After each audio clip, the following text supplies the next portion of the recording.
People make economic conclusions about manufacturing, and so what we at Fifth Third, in conjunction with the Empowering American Cities project, we wanted to challenge some of those negative assumptions about manufacturing. And we're calling those the Mythbusters, and we're addressing what we believe are the three major misconceptions about manufacturing in the United States, with particular relevance to cities like Chicago, where there's already a strong manufacturing culture and base.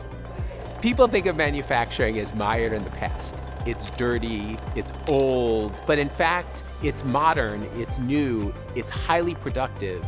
It's actually relatively clean because most people are actually not hammering things, they're working on robots, they're working with robots.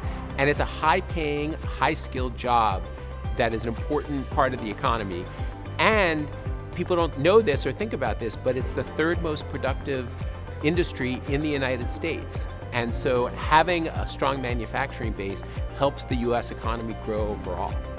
With manufacturing, we see something called the multiplier effect. So essentially there's this ripple effect throughout the economy. So we see with manufacturing that it is creating more jobs, supplier jobs for instance, and that every manufacturing job that's added adds an additional 5 jobs to that local economy. So the first manufacturing mythbuster is just addressing whether this has a role in a modern economy. The next one is a lot more complex, but equally important. And that's addressing this myth that we lost our manufacturing jobs solely to productivity. It wasn't a result of losing workforce abroad. Fifth Third has a great belief in the potential for manufacturing in the United States. We have a reshoring initiative.